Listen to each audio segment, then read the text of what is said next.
At first the keepers thought the mother was protecting her newborn.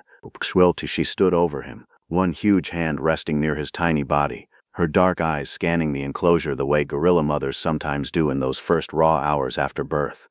Alert, unsettled, still processing everything that had just changed. The baby was tucked beneath her, barely visible, just a small dark shape in the grass, motionless except for the thin shallow rise and fall of his chest. Nobody spoke, nobody moved. There's a rule in great ape care that every keeper learns early and never forgets. You give the mother space, you trust the instinct, you watch from a distance, and you wait. Interfering too soon can shatter something that can never be rebuilt. So the team stayed behind the glass, and they watched, and for a little while, everything looked like it might be fine. Then the newborn moved. It was barely anything, a slight shift of one arm, the kind of tiny involuntary gesture that newborn primates make before they have any real control of their bodies. Just a tremor of new life trying to find its place in the world. Nala reacted before anyone could process what was happening. She pivoted sharply, not aggressive, not deliberate, just disoriented the way a large animal moves when it doesn't know where to put itself. Her right foot came down 6 inches from the baby's chest. The floor shook from the impact. One of the keepers behind the glass made a sound that wasn't quite a word. That wasn't protection anymore. That was something else entirely. Nala was a first-time mother. She had arrived at the sanctuary 2 years earlier, settled well, caused no problems. Nobody had been worried about her. The pregnancy was clean. The birth, from what the overnight team could piece together from the monitor footage, had been fast. Maybe too fast. The kind of birth that doesn't give an animal time to prepare before it's already over. And now she was standing over a newborn she clearly didn't know what to do with. She would lower her head and look at him, then look away, then shift her weight without going anywhere, then circle and look again. She kept touching him with the backs of her fingers, not a cradling motion, nothing that looked like holding, more like an uncertain tap toward something she wasn't sure about. Every time the baby made a sound, Nala flinched. Every time he moved, she repositioned, and every repositioning brought her massive body into dangerous proximity to his impossibly small one. She wasn't hurting him on purpose. Anyone watching closely could see that. She simply had no idea what she was doing. Daniel, the senior keeper on shift, stood at the observation window with his arms crossed and said nothing for a long time. 11 years working with great apes. He knew what deliberate aggression looked like in a gorilla mother. He knew what rejection looked like. He knew what fear looked like. This wasn't any of those things. This was confusion, pure and simple and dangerous. The confusion of a 300-pound animal who had just gone through a fast, disorienting birth and was now sharing her enclosure with a creature she didn't fully understand. A creature that happened to be hers. She wanted to be close to him. That much was obvious. Every time she drifted away, she came back within 30 seconds. She couldn't leave him, but she couldn't figure out what closeness was supposed to look like either. So she hovered, she shifted, and her feet kept landing in places that made everyone behind that glass go completely still. Daniel called the veterinary team at 6:47 in the morning. He kept his voice low. The protocol was clear. Watch, assess, do not intervene unless the infant is in immediate physical danger. A rushed intervention with a stressed gorilla mother could end far worse than a mother who was simply being clumsy. Separating them at the wrong moment, in the wrong way, could break something that would never fully heal. But Daniel had been watching for 40 minutes, and the baby had barely moved in the last 10.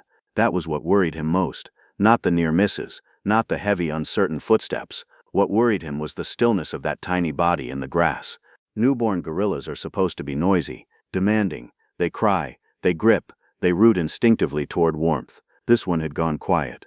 Daniel zoomed the monitor camera in as far as it would go. The baby's chest was still moving, but just barely. Then Nala turned again, wide, unsteady. Her right foot lifted and came down on the edge of a towel near the birth site, shifting the fabric, shifting the baby, rolling him 2 inches to the left. And the baby made a sound, high and thin and desperate, the kind of sound that cuts straight through glass and lands somewhere deep in your chest. Nala froze. Her head dropped. Her hand began to lower toward the baby's back. Daniel turned from the monitor. He looked at the vet tech standing behind him, and he said the 4 words nobody in that room had wanted to hear. We have to go in. The team did not run. That was the first thing anyone watching from outside might have found surprising. A newborn gorilla lying motionless in an enclosure with a disoriented 300-pound mother, and the humans responding to it walked, moved with the kind of controlled urgency that only comes from knowing exactly what panic costs in a room like that one. Daniel led. 2 keepers flanked him, Rosa, the veterinary technician, carried a soft thermal blanket folded under one arm and kept her breathing steady. 6 years on site, 3 previous great ape interventions. She knew what this moment asked of her, and she gave it. Nobody spoke above a murmur. The communication between them was glances, small nods, the compressed shorthand of a team that had rehearsed this enough times to do it without thinking. The plan was not to go directly to the baby. The plan was to move Nala first. Sanctuaries that work with gorillas use what are called shift corridors, connected passages that let keepers guide animals from one space to another without direct confrontation. Done correctly, it doesn't feel like a chase. It feels like routine, a familiar voice, a food door opening, the small reliable signals that say, "This is normal, come this way." The problem was that nothing about this morning was normal for Nala. She heard Daniel's voice and turned toward it. Good sign. She recognized him. Her posture didn't harden into aggression, but then she looked back at the baby, and she didn't move. She looked at Daniel, then at the baby, then at Daniel again. There was something almost unbearable about watching that happen, the pull in 2 directions she couldn't name. She made a low sound in her throat, uncertain rather than threatening, and shifted her weight without going anywhere. Daniel kept his voice completely even, same tone he used every morning during feeding, calm, familiar, unremarkable. He held fruit where she could see it through the corridor grate. He did not look at the baby. He did not look at the other keepers. Every signal in his body was pointed at her, and only her, as if the only thing happening in the world right now was a man offering a gorilla her breakfast. 4 minutes passed. 4 minutes of Nala swaying, hesitating, glancing back at the small still shape in the grass. Then her feet began to carry her toward the corridor. Rosa moved the moment Nala's back was turned.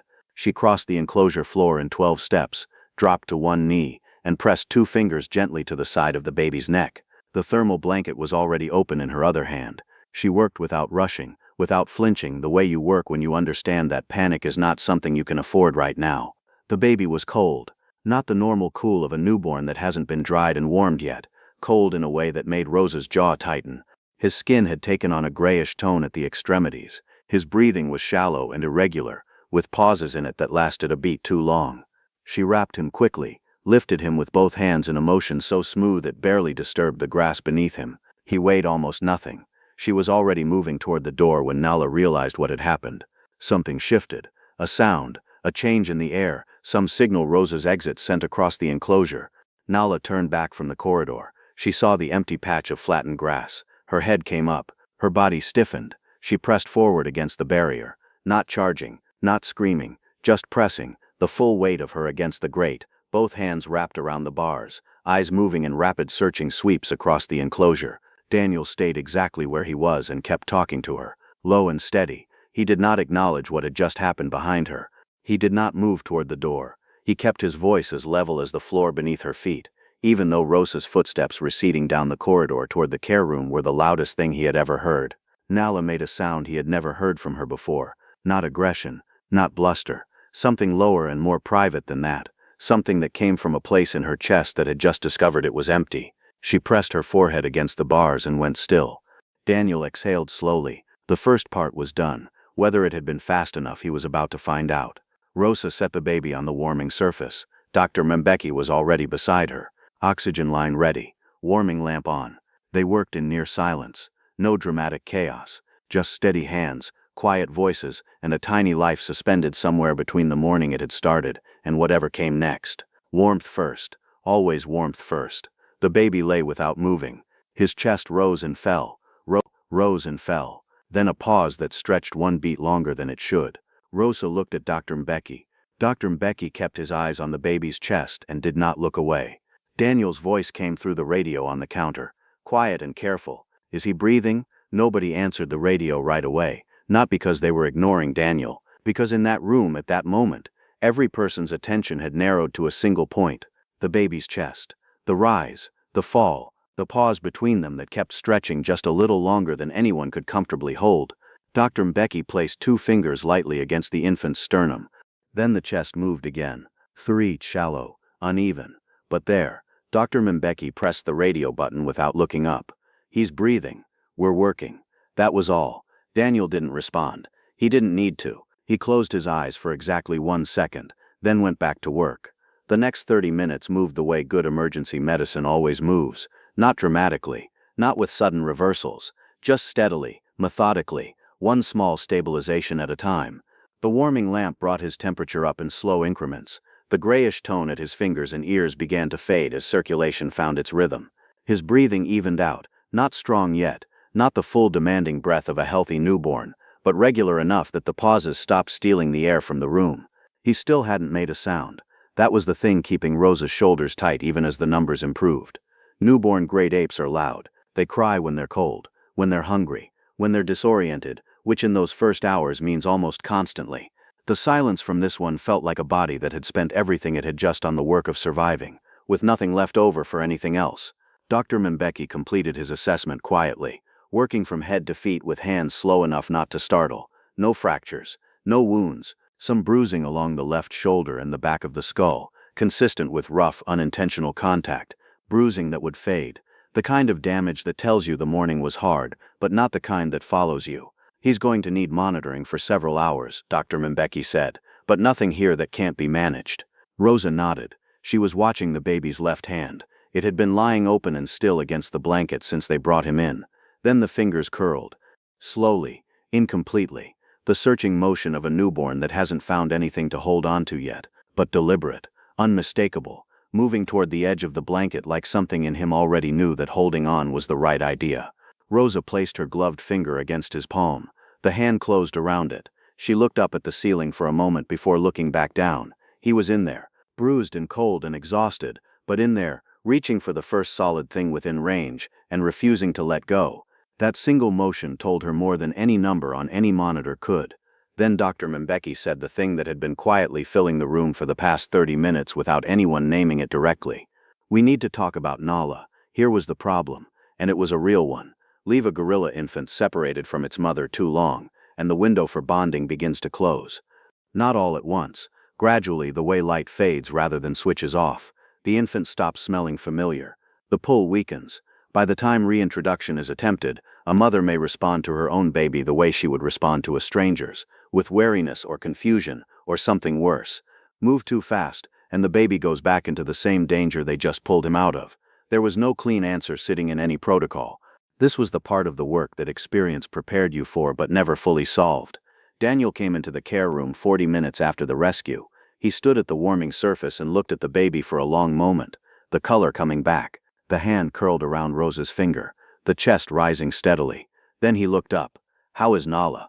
"Unsettled," Daniel said. "Not aggressive, but she keeps going back to the spot where he was, every few minutes, like she's checking." That mattered. A mother returning to the birth site, over and over, wasn't random behavior. She didn't have the framework to understand what had happened or why, but somewhere below language, below anything she could examine or explain, she knew the space beside her was wrong. She knew something was missing. She was never rejecting him. Daniel said, "That was never what this was." Dr. Mbeki looked at the baby, then at Daniel. "How long do you want to give him?" Daniel looked at the floor. This was the part no amount of training fully covered. The part where all the information was in front of you, and the decision still came down to judgment, and judgment could go wrong in either direction. "A few more hours," he said finally. "Let him get stronger. Let her settle. Then we try a barrier introduction first.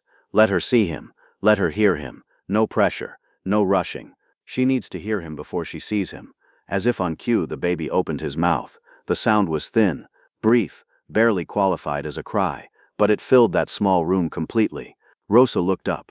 Dr. Mbeki stopped writing. Daniel uncrossed his arms. Then the baby made the sound again, slightly stronger, more insistent. The sound of something that had made a decision, quietly and without announcement, that it was not done yet. Daniel picked up the radio. "Start preparing the barrier space," he said. "We're going to try."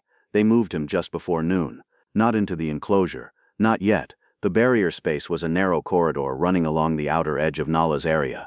Mesh partition. Solid framing. Close enough for both of them to see each other, hear each other, smell each other. Far enough that if anything went wrong, it could be stopped before it mattered.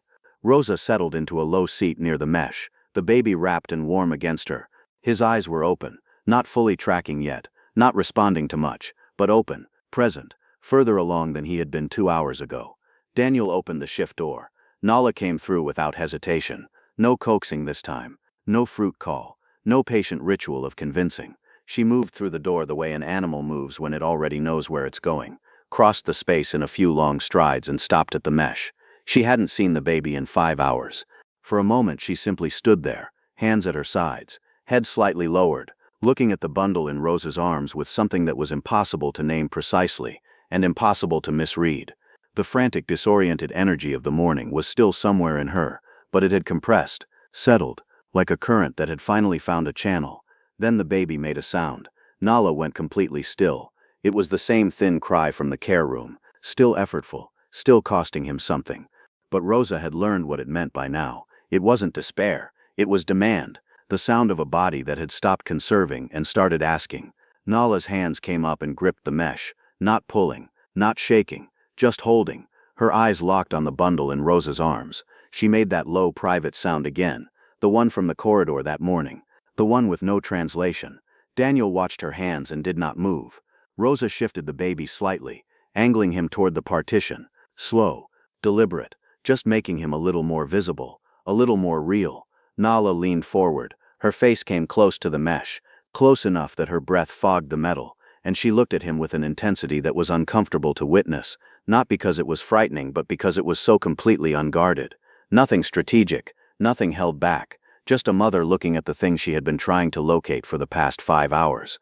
The baby turned his head toward the sound of her breathing, that small movement, that tiny involuntary rotation of a newborn head toward a familiar sound. Nobody in the room said anything. Daniel's jaw tightened. Rosa looked down at the baby for a moment before she could look back up. They held the barrier introduction for 90 minutes. Nala didn't leave the mesh for the first 40. She stood or crouched, always shifting but always returning, always keeping him in her line of sight. She stopped making sounds. She just watched. And the watching itself was different now. Slower, more deliberate.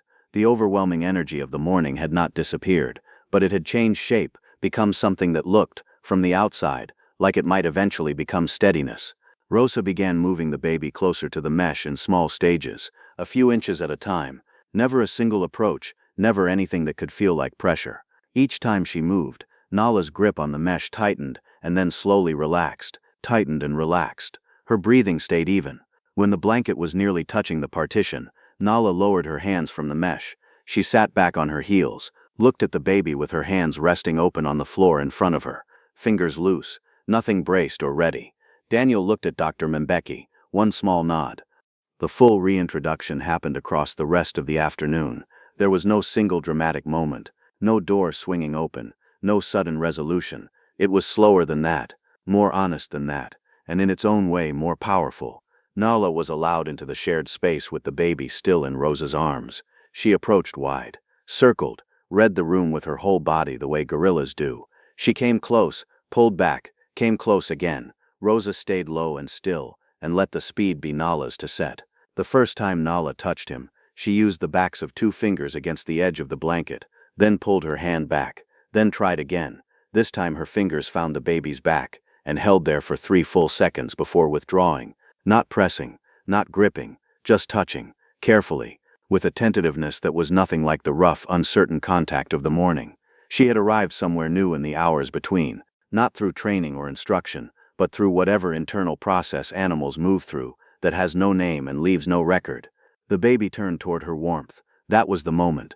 Not a sound, not a gesture, not anything the humans arranged or facilitated. Just a newborn animal turning instinctively toward the largest, warmest presence within reach, toward his mother. Nala went still. Then she lowered herself to the floor beside him. Not on him, not over him, beside him. She drew him against her chest with one careful arm. Imperfect, not the fluid cradling of an experienced mother, but gentle, intentional. She held him there and looked down at him and did not move. The room stayed quiet. Nobody cheered. Nobody said anything.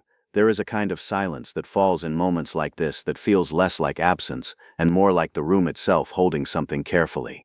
That was the silence in that corridor, and everyone in it let it stay. In the days that followed, Nala made mistakes. That is the honest version of this story, and it is the only version worth telling. She held him awkwardly sometimes, shifted too quickly. There were moments when a keeper had to step in briefly, a gentle redirect, a short separation to let them both reset.